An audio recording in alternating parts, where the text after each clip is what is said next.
É uma mensagem compridinha da irmã Rosália, que foi ditada em Paris em 1860. Ela é um pouco comprida, eu vou tentar ler devagar para a gente... Então, foi a irmã Rosália, Instruções dos Espíritos, a caridade material e a caridade moral. Amemo-nos uns aos outros e façamos ao outrem o que quereríamos que nos fosse feito. Toda religião, toda moral se encontram encerradas nesses dois preceitos. Se fossem seguidos nesse mundo, seríeis todos perfeitos, nada mais de ódio, de divergência, direi mais ainda, nada mais de pobreza, porque do supérfluo da mesa de cada rico, muitos pobres se alimentariam. E não veríeis mais nos sombrios bairros que habitei durante a minha última encarnação, pobres mulheres arrastando consigo miseráveis crianças necessitadas de tudo. Ricos, pensai um pouco nisso. Ajudai com o que tendes de melhor os infelizes. Dai, porque Deus vos retribuirá um dia o bem que houverdes feito, para que encontreis, ao sair do vosso envoltório terrestre, um cortejo de espíritos reconhecidos que vos receberão no limiar de um mundo mais feliz. Se pudesseis saber a alegria que experimentei em reencontrar aqui aqueles a quem pude beneficiar em minha última vida terrena. Amai, pois, o vosso próximo, amai-o como a vós mesmos, porque o sabeis agora, esses infelizes que repelis talvez sejam um irmão, um pai, um amigo que afastais para longe de vós. Então, qual será o vosso desespero em reconhecê-lo no mundo dos espíritos? Desejo que compreendais bem o que pode ser a caridade moral, a que cada um pode praticar, a quem nada custa materialmente e, entretanto, a que é mais difícil de se pôr em prática. A caridade moral consiste em suportar uns aos outros, e é que menos fazeis nesse mundo inferior onde está encarnados no momento. Há um grande mérito, crede-me, em saber se calar para deixar falar o mais tolo, e ainda aí está um gênero da caridade. Saber ser surdo quando uma palavra de zombaria escapa de uma boca habituada a escarnecer.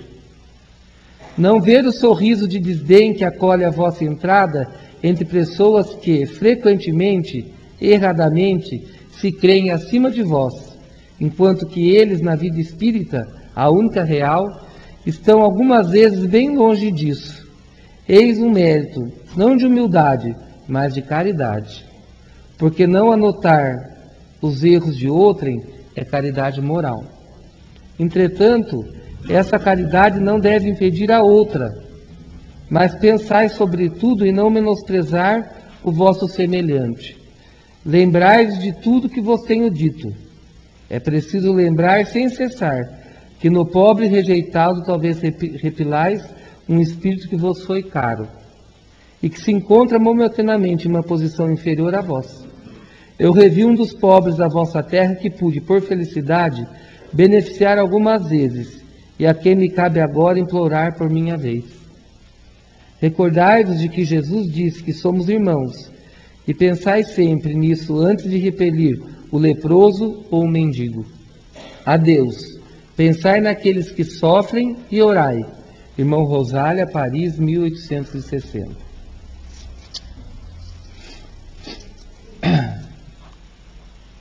A caridade material, ela é mais fácil de a gente fazer, por mais que a gente não faça, muitas vezes. A gente sempre tem desculpas. Aqui no Evangelho diz rico, então a gente acha que só são aquelas pessoas que têm muito dinheiro. E ainda quando essas pessoas fazem, a gente fala, é rico mesmo. Está dando, não faz mais que obrigação. Daí a gente entra no óbolo da viúva. O óbolo da viúva é uma passagem que está no Novo Testamento, em que as pessoas tinham um lugar onde punha, chama galocifácio. Não sei porque que eu consigo entender essa palavra. É um lugar que se colocava as doações. E geralmente esses lugares ficavam na frente dos templos. Então as pessoas iam, muitas ainda presas, ainda que nem muitos de nós hoje ainda, querendo que as pessoas saibam o que estão dando, mas não importa. Muitas pessoas chegavam e iam colocando os seus dinheiros, pessoas com muito poder aquisitivo. E daí aquela viúva estava lá no fundo, ela veio andando, pôs uma moedinha, e todo mundo viu o barulho daquela moedinha. Tchim! Todo mundo silenciou. E depois que acabou, foram falar para Jesus. Foram falar, mas ela não teve vergonha de ir lá na frente e dar. Daí Jesus falou, mas ela não deu o que estava sobrando. Ou para os outros aparecerem, para os outros verem que ela estava dando. Ela estava dando tudo que ela tinha naquele momento. Naquele momento ia fazer uma falta para aquela pessoa, aquela questão que ela estava dando. E aqui está falando, primeiro nós só vamos abordar a caridade material, a gente já vai para a moral. Porque muitos de nós às vezes falam que a gente não pode ajudar, né? Muitos de nós alegam isso por um monte de coisa. Muitos. A gente fala, não posso isso, não posso aquilo. Mas aqui está falando no Evangelho. Se nós dermos, se nós começarmos a trabalhar com o supérfluo da nossa mesa, ou com o supérfluo, a gente pode diminuir muitas questões de miséria, de pobreza. Se a gente puder arrumar emprego, essa é a maior caridade, as pessoas que têm condições de gerar emprego, e dar uma vida digna para aquelas pessoas. Vamos lá para a gente pensar. Quando cada um, quem aqui às vezes não tem um funcionário, uma funcionária, e a gente pergunta, como que você trata seu funcionário? Como você trata a sua funcionária? Ela pode sentar à sua mesa ou come o resto que sobra de você? Porque às vezes a gente pega, acha que é só os ricos, né? Só aquelas questões. Vamos falar de coisa material. Será que nós aqui, por mais pobre que alguém de nós possa ser, que a gente não possa ter nada para ajudar alguém? Nada. Será que ninguém de nós tem um simples troco para ajudar uma instituição? Não precisa ser a colônia, não. Mas uma instituição séria, que você possa conhecer. Você pode ligar para a DRADES, para a Delegacia Regional de Assistência Social, e perguntar se aquela instituição é uma instituição... Porque às vezes a gente está ajudando, a gente fica sabendo que a instituição teve um monte de equívoco, né? A gente fala assim, eu não vou ajudar mais, porque ninguém presta. Não é desse jeito. A gente pode parar para pensar, materialmente falando. Eu já expliquei para vocês aqui, eu já contei isso para vocês, que numa época que a gente fazia cesta básica, não nesse grupo, há muito tempo atrás, nós fazíamos as cestas e nós ganhamos tudo. E eu, o Hilton, algumas pessoas, a gente ficava para o final. O que sobrar, o que faltar, a gente dá. E nunca faltava, gente. Nunca faltava. Consequentemente, nós nunca dávamos. Nós nunca punha a mão no bolsinho nosso, né? Porque às vezes dói, né? A gente nunca punha. E era nós, né? O Neto, o Hilton, são os caridosos. Daí um dia, nós conversando com ele, falei, Hilton, mas não estamos dando nada. Nós esperamos faltar e nunca falta. Mas aí alguém veio e falou, mas vocês trabalham, vocês são um instrumento. Tudo bem, gente. Mas ser instrumento com a coisa dos outros é fácil. É muito fácil. E daí, graças a Deus, nós conscientizamos, e às vezes a gente falava, poxa, mas pobre não merece comer uma bolachinha? Isso há 20 anos atrás. Que a gente acha que não, né? Uma vez, há muitos anos, um tempo atrás, nós fizemos uma campanha aqui de bolacha recheada para as crianças da colônia. Não sei se vocês lembram, algumas pessoas lembram. E uma pessoa na porta, que eu achei a sinceridade, ela falou assim, nossa, Neto, que chique. Você pediu bolacha recheada para as crianças, eu não acho que isso vai pegar mal? Pedir bolacha recheada? E eu falei muito educadamente, que eu estava mais equilibrado para a pessoa. Eu estava mais equilibrado, porque antes, né? Não que eu seja equilibrado, eu estava menos desequilibrado. E eu falei para a pessoa assim, seus filhos comem bolacha recheada? Nossa, né, tem um que só come isso. Eu falei assim, por que as crianças da não podem comer? Porque são pobres? Não tem direito de comer uma lasanha de vez em quando? Por quê? E às vezes, a gente ia visitar famílias, e a gente falava assim, nossa, essa casa não precisa, está limpinha. Ah, está limpinha, porque para nós, às vezes, a casa que precisa tem que estar feia, suja e com mau cheiro, né? A pessoa, às vezes, precisa estar esfarrapada para pedir ajuda. A gente pensa assim. Então, aqui está falando para nós que a caridade mais fácil de se fazer é material.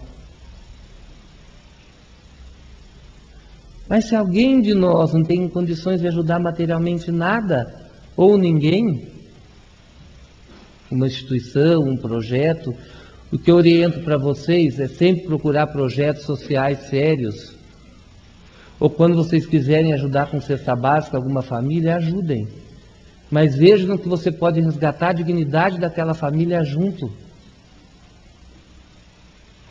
O que você pode proporcionar para aquela pessoa em consciência. Você falar, em vez de você dar 10 cestas básicas, dê 2 e acompanhe aquela família. Veja se você pode arrumar um emprego, se você pode ajudar a limpar o chão. Porque às vezes ela não sabe. E às vezes ela está tão triste, tão depressiva, tão sem vontade de viver, que ela não tem vontade mesmo. Alguém de nós, às vezes quando a gente não está bem, a gente tem vontade até de levantar da cama, a gente fala a verdade. Não tem. É uma coisa que eu e o Terrão bastante também, com o Guto que está ali. Chegava na casa sujeira, eu, né, o mais estouradinho. Chegava, nossa, que porquice, pobreza não é sinal de sujeira. Só que a gente não levava sabão, a gente não levava detergente, porque não faltava nada, nós não punhamos a mão no bolso. Ah, não faltou nada. Mas chegava. Daí, graças a Deus, Deus dá chance para a nossa ignorância, e a gente foi começando a acordar. Que não doía a gente pôr a mãozinha no bolso e a gente colaborar também com o pouco que a gente tinha, ou com nada, mas que não custava. Ninguém ia morrer. Agora, a gente pode alegar, eu não posso mesmo, porque eu ganho pouco, eu tenho um filho na faculdade, eu quero um monte de coisa a gente pode alegar. Cada um de nós vê o que a gente pode alegar. Eu tenho aquela que a irmã Rosália fala, a caridade moral. Essa, gente, não tem miséria material que impede de você fazer. Não tem. Aí não tem, eu sou analfabeto, não tenho. Não tem. Aqui fala, olha que interessante para nós, que o Ricardo abriu. Deixa eu achar onde está a irmã Rosália aqui. Será que eu mudei? Ah, está aqui. Olha que interessante que fala. A caridade moral consiste em suportar uns aos outros. Quando a gente fala suportar uns aos outros, passa bastante gente na mente da gente, não passa? Não sei se é de vocês passaram. Às vezes dentro da nossa própria família, das afinidades, no ambiente de trabalho, um monte de coisa, olha. E é o que menos fazeis nesse mundo inferior onde está encarnado no momento. Há um grande mérito, crede-me saber, se calar para deixar falar o mais tolo. Se calar. Sabe naqueles momentos de guerra, não sei o quê?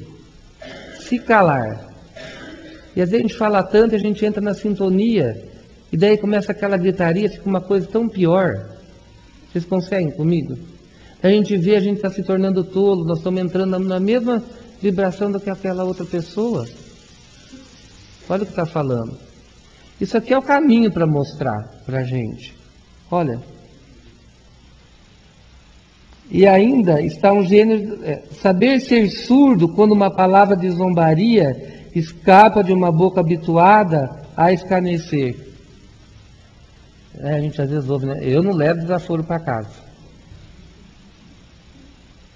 Não sei se você já aconteceu de você passar, a pessoa fala assim, saravá. Não sei se alguém de vocês, ou te conhece sem benzer bem na sua frente assim. Pode acontecer. Você pode falar assim, é comigo? O que é que está se benzendo aí? Ou você pode passar isso em um monte de coisa, gente. Às vezes na casa, que alguém está desequilibrado, que está falando. Esses dias uma pessoa conhecida minha viu uma capa de revista. E tinha uma pessoa na capa. E ela sabe que eu gostava daquela pessoa. Deixa eu olhar para a cara desse homem. Eu fosse antes, eu ia falar assim, e fulano que você gosta? É política, gente. Quanto mais besteira brigar por causa de política, né? Não é? E quantas vezes a gente briga por causa disso? Não é? Mas graças a Deus, aquela hora eu pensei. Olha o que fala aqui, não só um monte de coisa, saber ser surdo. Tem determinados momentos que a gente vive tanta tragédia, a gente vive tanta separação, tanta briga, tanta coisa, que às vezes o tempo, porque quando a palavra sai, sai, né, gente? Por mais que a gente corra pedir desculpa, perdão, leva um tempo para isso ser sanado. Vocês concordam comigo? Leva um tempo. Alguns conseguem mais rápido e alguns demora mais. Então tem hora que é tão bom ser surdo. Ou você tem outra palavra que às vezes esses dias falaram para mim. Esses dias eu estava discutindo com uma pessoa, falando sério com uma pessoa, e eu estava errado. Aí eu estava falando, e a pessoa quieta. E a pior coisa que fica, né, que você falando e a pessoa quieta, não é? Alguém já passou por isso? Já, Angelina? Passou por isso? E a pessoa quieta, e eu queria cutucar, Lúcio, eu queria, fala, caramba. E a pessoa quieta. No final que eu falei que eu cansei, a pessoa virou e falou assim para mim, eu falei, agora vai xingar eu, né, que eu queria. Ela falou assim, antes melhor ouvir isso do que ser surdo. Levantou e saiu. Eu fiquei sem ação. Daí eu pensei na burrada que eu tinha feito. São coisas pequenas, engraçadas, mas na nossa vida cotidiana essa é a caridade moral. De saber ouvir. E se a gente escorregar, gente, saber pedir desculpa, saber refletir. Olha outra coisa que diz aqui. Olha outra coisa que fala para nós. Não ver o sorriso de desdém que acolhe a vossa entrada entre pessoas que frequentemente, erradamente, se creem acima de vós. E na vida espírita, a única real, estão algumas vezes bem longe disso. Eis mérito não de humildade, mas de caridade, porque não anotar os erros de outrem, não anotar, não julgar os erros do outrem, é caridade moral. Olha que interessante, a caridade moral. E se você não notar e você não dar esse sorriso, né? Que às vezes a gente dá o sorriso, a gente acha que a gente às vezes tem, ou porque a gente tem uma religiosidade, ou porque a gente tem um nome, ou porque a gente tem cor de pele, ou porque a gente tem dinheiro no banco, a gente se acha melhor às vezes que as outras pessoas, né? E às vezes a gente dá uma risadinha assim. Ah, fulano chegou, você dá aquela risadinha, olha para o outro assim. Geralmente essa pessoa às vezes tem uma conduta moral que você acredita que não seja boa. Há muitos anos atrás, uma pessoa, não era essa casa que eu frequentava, uma pessoa chegou e falou, Neto, você viu que quem está indo no centro? Ciclana. Eu falei, Ciclana, você sabe que Ciclana faz isso. Eu olhei para ela e falei assim, nossa, sei, faz tudo isso, sei. Ela falou, então, mas ela pode ir no centro? Coisas negativas, né? Eu falei, ela que deve estar lá. Eu também devo estar lá, porque eu não sou anjo. Agora, para os anjos, não precisaria nem estar aqui. Então, às vezes a gente nota isso, né? A gente fala assim, nossa, que bom vir Ciclano no centro. Não de alegria, mas às vezes julgando os erros daquela pessoa. E às vezes a pessoa olhou para a gente e falou assim, que bom que Ciclano está aqui, né? Do mesmo jeito. Vocês não acham? Do mesmo jeito. Às vezes a pessoa fala do mesmo jeito que você pensou, a pessoa olhou para você e falou a mesma coisa. Pensou a mesma coisa. E que bom realmente que nós estamos aqui. Então a mensagem de hoje fala da caridade moral, da caridade material, para cada um de nós ver aonde anda a caridade na nossa vida. Aonde é fácil? Não é, gente. Às vezes tem ingratidão, às vezes não tem reconhecimento, mas faça você a sua parte. Esses dias uma pessoa me procurou e falou, Neto, Eu estava no centro um dia e foi lido sobre a caridade moral, mas eu estou tentando se aproximar de fulana, que é a irmã. Mas a minha irmã não quer. Eu falei, então fica tranquila. Faça a sua parte.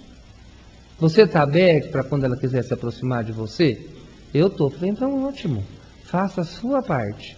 Se a outra pessoa não quer, você vai fazer. Você vai pôr um revólver na cabeça e falar, me perdoa? Ou eu sinto muito? Porque pedir perdão, aquilo que a Eliana falou um dia e a Cleia falou aqui um dia. Pedir perdão para o outro, a gente dá uma responsabilidade, fica difícil para o outro, né? Já pararam para pensar? E a gente podia mudar o perdão pelo sinto muito. Fica mais fácil. E fica mesmo. Eu sinto muito aquilo que eu te falei.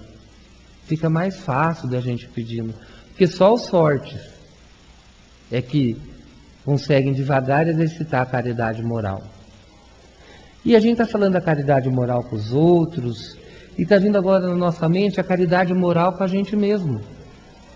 Como que nós estamos com o auto-perdão? Com a autocompreensão? Como que nós estamos? Será que nós estamos entendendo que nós estamos em todo momento fazendo o melhor que a gente pode? Todo momento nós estamos fazendo. Aquele equívoco que você cometeu há meia hora, ou há 10 dias, ou há 10 anos, foi o melhor que você fez. Agora, a diferença é você cruzar o braço e falar assim, eu vou ter várias vidas, é o melhor que eu posso, então não vou tentar me melhorar. Dá para entender a diferença? A culpa não leva a gente para lugar nenhum. Nenhum. A única culpa que nos ajuda é quando você pensa, se arrepende e tem um esforço para se mudar. Agora, aquela culpa que paralisa, você só se culpa, você não sai, não anda, não se auto-perdoa e não se melhora, não ajuda em nada. Mas se você vê, fala, puxa, preciso melhorar ali, vou me esforçar nisso, ótimo, arrependimento com mudança, com esforços de... Porque como a música disse, o Evangelho diz, para cada um de nós, ainda nós estamos num mundo de expiação e prova.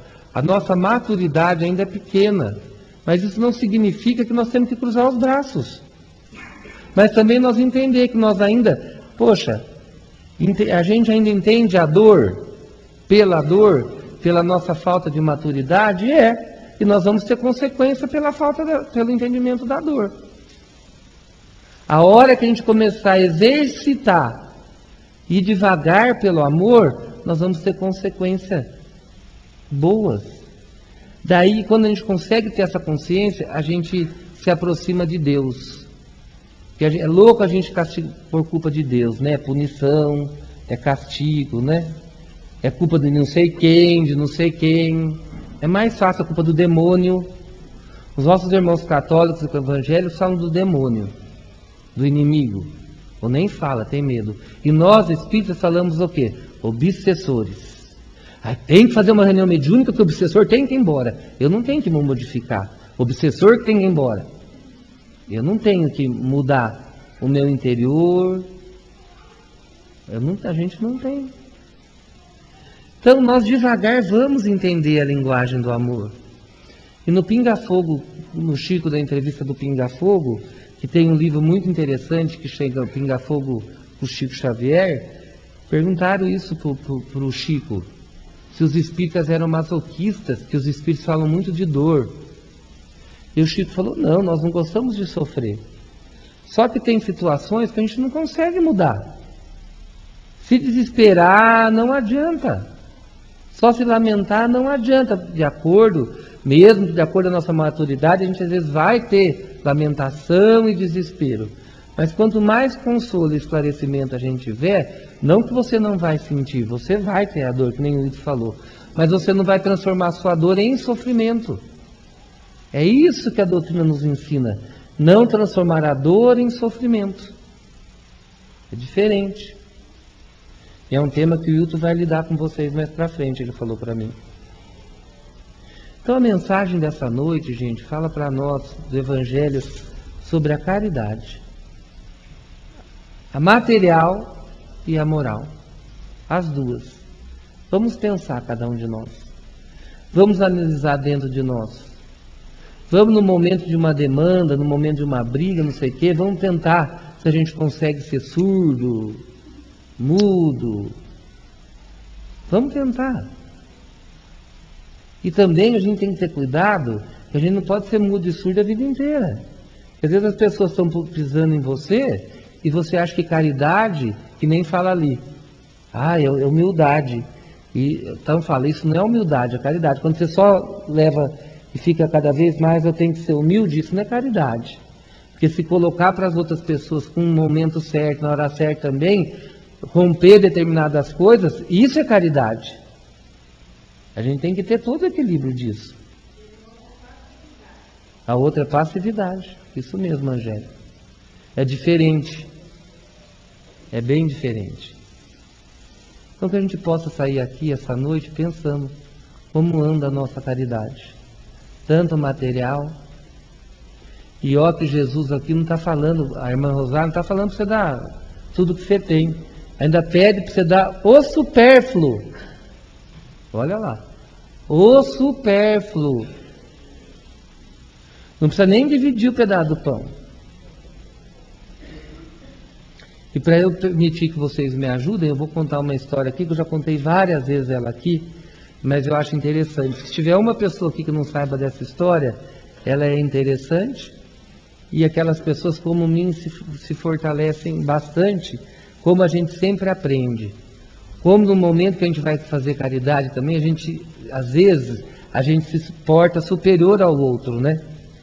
Às vezes a gente quer deixar claro que você está indo fazer caridade. E o que a gente vê é que a gente tem que se igualar. Porque quando a gente tem oportunidade de servir, de fazer alguma coisa, nós estamos sendo beneficiados. Nós é que somos os beneficiados. E não os bonzinhos. E a gente fala que mesmo se a gente não consegue ainda servir o nosso próximo, fazer a caridade material e moral, como deve ser aquela sem querer reconhecimento, nada em troca, não importa.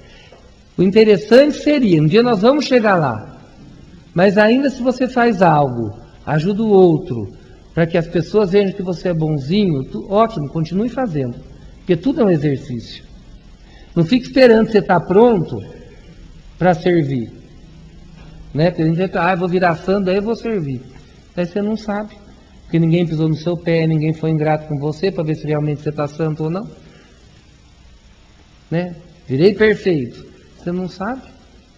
Às vezes você entrou numa clausura lá para não ter contato com ninguém, porque você quer ser santo, para depois sair para a rua ajudar os outros.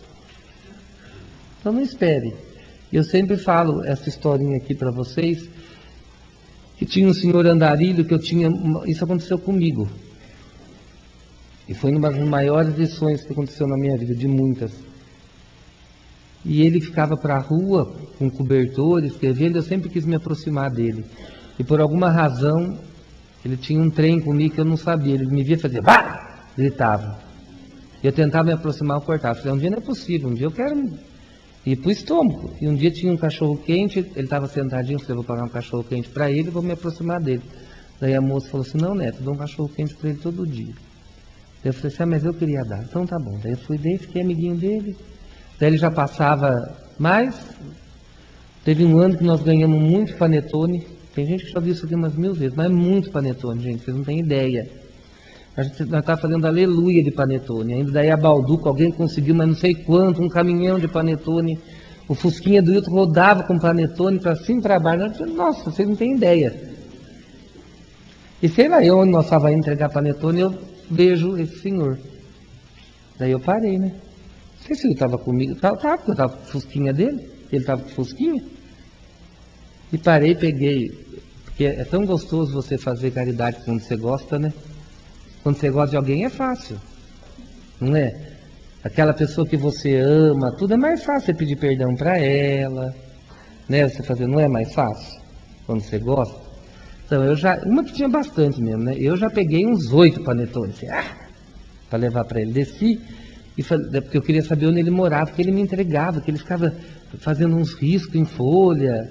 Ele me intrigava. Sei lá eu, porque eu tinha um certo amor por ele, uma certa admiração por aquele homem, que eu não sei explicar o que me aproximava tanto dele. Eu peguei e falei para ele, onde o senhor mora? Ele me falou o lugar que era ali. Eu falei, olha, eu trouxe... Ele falou, mora eu mais 3, parece. Eu falei, tá bom. Eu falei, então... Eu não lembro a quantidade de panetone, mas eu falei, então esses 2 aqui o senhor reparte com eles, e esses 6 é do senhor para o senhor comer. Daí ele virou e falou assim para mim, não, eu vou repartir os 8, porque eles também têm fome. Então, às vezes, uma pessoa que passa na rua Andarilha, você faz assim, né? Aquela soberba, deve ser bêbado, vagabundo, parará, né? Aquela criança que bate no vidro, às vezes pediu alguma coisa, né? Que você nem abre o vidro com medo de ser assaltado. Claro que em São Paulo, em alguns lugares, você tem cuidado. Mas você pode olhar pelo vidro e só sorrir e falar, não, obrigado. Não dá para a gente ver a diferença, né? São diferentes abordagens na caridade moral. Às vezes aquela pessoa que está alcoolizada na rua, mas está pedindo uma comida, ela tem fome. Você não precisa pagar a pinga para ela. Mas ela está com fome. A mesma fome que você tem. E às vezes você no lugar dela não justifica. Mas às vezes você no lugar daquela pessoa, será que você não estaria pior? Quem somos nós para julgar alguém? Nós precisamos aprender a ver além desse corpo. Em todos os sentidos. Mesmo os nossos irmãos com poder aquisitivo, que também falam, nossa, o cara tem um carrão, é rico e não deve valer nada. Não é caridade moral, não é assim. Às vezes a pessoa chega com Honda, mas ajuda muito mais as pessoas do que uma pessoa que anda num Fusquinha. A gente julga. Então fica esse recado para nós. Eu queria saber se alguém gostaria de compartilhar algo sobre essa mensagem com a gente essa noite.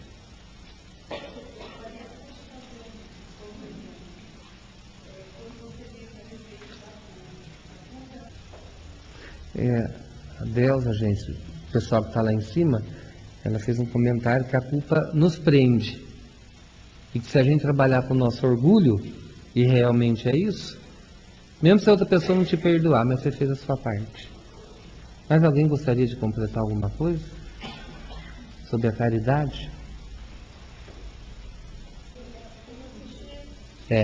E quando a gente fala essa passagem, é pequena, Priscila, é pouquinha coisa, pode ouvir.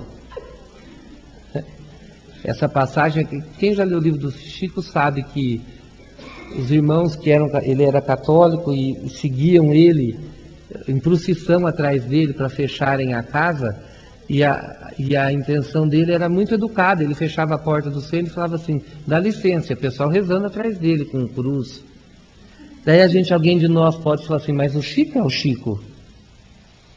E por que nós também não podemos? Porque a gente fala assim, não, o rico que deu é porque ele é rico que ele dá. O Chico é porque ele é o Chico. A gente sempre tem desculpa, né? E nós podemos começar a exercitar dentro de nós. Se o Chico conseguiu, nós vamos mais tempo, devido às nossas escolhas, a gente vai chegar. Às vezes não precisa ser na intensidade dele, mas a gente conseguindo, às vezes, um silêncio de 10 minutos na nossa casa já é uma grande coisa. Mas alguém gostaria de completar algo, gente?